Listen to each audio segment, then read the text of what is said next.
It's finally here. OLED Game Boy Color. I am so excited for this. We've got some stuff to go over first, though. I don't know how I'm going to structure this, but we'll be going over it right now for the extended cut at the very least. This just looks scary. This looks cracked. I'm not going to lie. That just ain't looking right down there. But either way, ooh, it's like a different, it's kind of like a blue hue to the actual screen part. Interesting.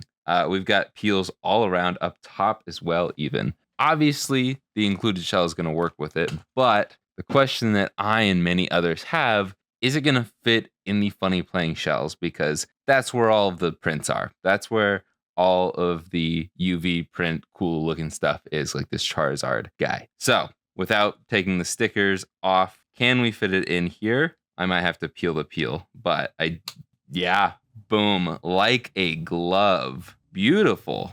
It looks like there's almost a bit of extra gap there. Does the board get in the way? No. Cool. You can use any Q5 shell on this. Shell compatibility, great. I just hope they make more screen lens colors of this because I have a feeling I'm going to like this a lot. I just watched Taki Udon's video. It's good. We've got 2 insulating films. I don't know if that was an accident or not. I don't think it is. We've also got 2 really long wires here that are just unnecessarily long. Okay, I'm not using the Charizard shell though today. We're going to be using the black one. We're going all matte black here, except for obviously the screen is going to be glossy. It's glass. They make matte glass, but not in Game Boys. They should though. I guess I can drop this now. I was planning to do a matte finish screen lens, but since everything's laminated now, it's not worth going through all the hassle of trying to find a distributor and all that stuff. But matte screen lenses would help with fingerprints, and I think it'd be super cool. I'll let High Speed Edo steal that idea if they want to try it. Apparently, this is also a BlackBerry screen like the classic V2 is, but this is obviously a different one. It's OLED. Let's do this thing. Just to lay this out here, this is a board that's not in the best shape. I just fixed this up off camera, and it's not in a sellable condition. And that's going to be what I do now is I'm just going to take the bad looking ones that I fix up and use them for my own personal devices because this one still works just fine, but I don't want to sell this to anybody. It could go wrong. I literally had to solder the wire from the test pad to the actual button pads so it works, but it works flawlessly now. It's just covered in solder and has a bodge wire connected to it. But the rest of it works fine even though it looks disgusting. I'm going to use this for me. I don't recommend soldering on top of your button pads. But if you do need to know how to disassemble your GBC, your kit should come with a Phillips and tri-wing screwdriver. There's 6 tri-wings on the outside, and inside there are 3 Phillips heads. Technically JAS, whatever, let's get on with it. Phillips will work fine. And you can also remove the ribbon cable by lifting these 2 tabs up and pulling out the ribbon cable with a screwdriver, some tweezers, or even your fingers. Just be careful not to pinch it or poke through it. But it's the original screen. If you don't care about it, it's not the end of the world. The internet might be mad at you though. I also recommend doing good maintenance stuff like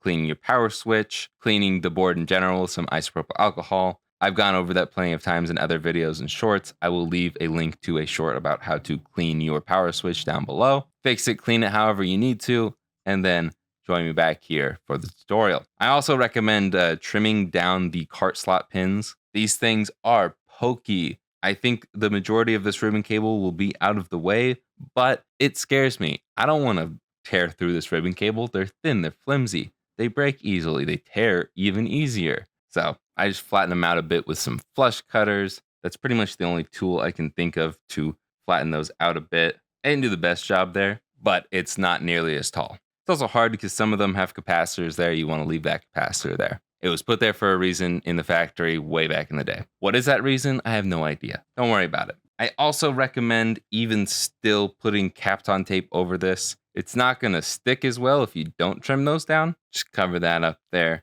Now it's insulated so it shouldn't short at all because this is probably going to lay right on top of those pins. You don't want these shorting. It might not be necessary because we do have, well, 2 of these. You probably will only get 1 of these. I'm assuming it was a mistake, but we'll figure that out when we get there. Now that we've prepped our board as much as we need to, as much as we can for now, we are going to prep the screen. Now, this looks a little funky. I also feel like this might need some Kapton tape, but we'll leave it. I'll let you know right here with some text on screen if you should put some Kapton tape down there. We'll see. But what you're going to do is you're going to just place this down right over this connector here, just right here. And it kind of just did what we need it to do. We need to somehow manage to slide it in that hole in the PCB, and then we can fold it over, and then we can hopefully connect this somehow. It's a little hard to get a good angle for it, I apologize, but it should just go in, and it should click. If it's not going in, don't force it. You will bend those pins, and that's not good. But it's also going to fit around whatever this piece of metal is, so it'll line up pretty well. And if for some reason your ribbon cable doesn't come pre-installed, you just need to lift this bail up. It's going to latch open that way. Then you're going to want to do it connectors down, push it in as far as it'll go. Don't force it. It's not going to go in that far. And then you can lock it down, pushing it down the opposite way of how we pulled it up. And it'll be locked in there, nice and good. So from here, we can peel all of this peel. It almost came off in one swoop. And we can stick it in like this. We're going to put the ribbon cable through here, and then we're going to put the screen down like this, slide it in at the bottom, and push it down. It's going to fit like a glove. And we can tap around on all four sides. Again, don't force it. It's a tight fit. You might be doing something wrong. Just take a deep breath, relax, try it again. Now, all of this looks pretty dang good. Future Jake here. Unfortunately, this does require soldering. And since I've done like hundreds of Q5 mods, I'm used to soldering the power wire up here. It's down low. A little bit annoying, but shouldn't really matter overall. If you're new to soldering, you might want to take the board off again and solder just on the mat, not on top of the screen. But this is thankfully pre-tinned. I don't know if it's going to be that way forever, because that's usually not the case. But since it's pre-tinned, we're not going to spend much time with the iron to it. It's far enough away from the screen. It's kind of levitating. We shouldn't have to worry about the heat getting to the screen and ruining it. So we do need to solder one of the wires, and that's why these wires are so long. I don't know why they included two. We're going to solder to this spot that says BAT right next to the B. We're going to hover our wire over that spot. We're going to press our tip down into the solder, and our wire should get into that solder bubble and solder down pretty nicely. If you're struggling, you can put some flux down, but if you don't wiggle your iron around, you shouldn't need to worry about making a mess. It should stay in that little ball nice and neatly. Don't yank it, but a little pull test to make sure that it's good, and it is. And from here on out, pretend that that wire is there until it is back there. I'm going to put this here. I'm going to peel this off. We're going to stick this down right there like that. It's not going to stick very well. This is very loose. It might stick better up here on the plastic, and that might lock it in a little bit. The goal is just to protect any of these components from shorting to any of these million vias over here on this side of the board. Now we can put all of our buttons and stuff in, starting with the IR slot. You want the cutout part to face upward. I honestly don't recommend the D-pad in membranes that come with this. I recommend getting something else. Funny Playing makes good stuff. Cloud Game Store also makes some good stuff. I'll link the good sets down below, and use code Jake to save some money, along with buying this kit, of course, but you've probably already bought that. I'm using some other aftermarket ones from a different company. I don't know who made these ones. And A is on the outside, B is on the inside. Start and select is all membrane, can go in either way. D-pad membrane looks like that, and A and B membrane goes in like that. Bigger hole in the bottom. And there might be two holes here. The bottom one is for Game Boy Pockets. That way they can save on molds in the factory. So, because other than the hole placement up here, they are exactly the same as the Game Boy Pocket. D-pad's the same.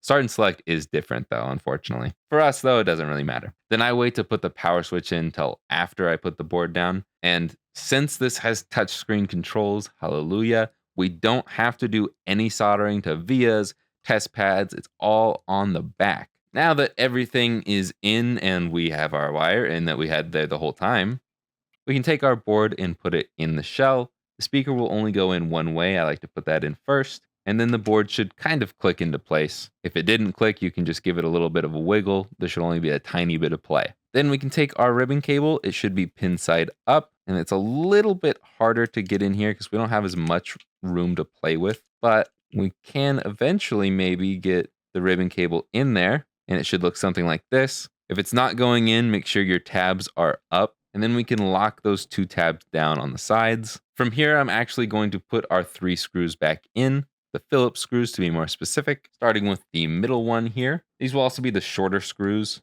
I like to put it down all the way without forcing it too far, and then backing it up just a quarter turn, and doing the same to these other two over here. And back it up, and the last one over here, and back it up. Now from here, we can finish up our soldering. I'm going to use some flux here. We can put some flux down on the C pin of the power switch. That is right here. And they do give us plenty of slack, which is nice. And it's not too long. But once our soldering iron is back up to temperature, I have it at 300 degrees Celsius. We can just solder it to that C pad there. You might need a little extra solder. It's a little exposed there, but it's locked in.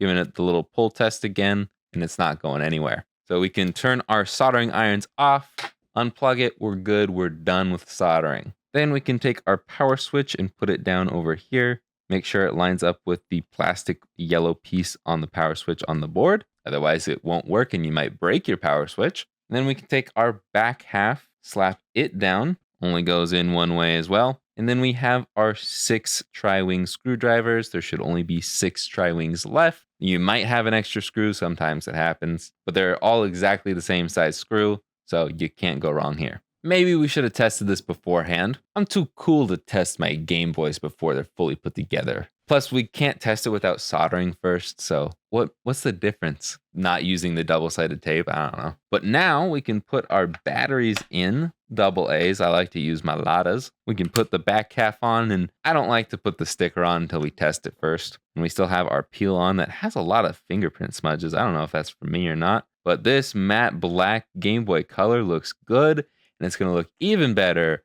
with our OLED display that I have the volume down on. Or the speaker's not working, even better. Dang, those colors look nice. I gotta peel this. Okay, there is no pull tab for the peel. A pull tab would be awesome. There we go. Man, that looks pretty. And it's not even on. Oh yeah, how do I activate this? I press and hold. Okay, press and hold in this area and it'll turn on the touchscreen part. Obviously, you're not gonna control the entire Game Boy with the touchscreen. It's just the menu, which is kind of an added bonus, but I'm already thinking about all the fingerprints that I'm going to put on here. Just touch and hold until it comes up. Don't just sit there and hold it for a couple seconds. That's not going to, oh, it goes away pretty quickly too. Takes a second. Then you should just be able to touch the arrows and it'll get brighter. Does it cycle through? No. That's a bit annoying. Actually, that's kind of nice. Okay. I think it's better than touchpads because you can't accidentally do it. How do I, okay, probably a slower swipe. There we go. A slower swipe up and down through the menus. I'll get this down eventually. Probably have to start on the actual screen part. We're going to turn FRM on. That's frame blending. It only matters for some games, but it's nice. If you need to adjust the position of the screen, you can do that there. And on this final part, we can adjust the logo color of the logo. What sucks is you can't illuminate this black, but I'm probably just going to go purple because purple's my favorite color. Whatever just looks best, I'm going to go with. Oh, that's the end. Okay. See, that's kind of annoying. It not cycling through annoys me. It is a little tough to touch, but once you get the spot, it goes pretty well. But yeah, after a couple seconds, it'll go away, hopefully. Beautiful. And start, select, B, right, A, left, B, down, A, up. All the buttons are working, even though they looked pretty trash on my PCB. This looks great. Since this is the extended cut, I gotta check it out. I don't know why my speaker's not working, but I don't care about sound.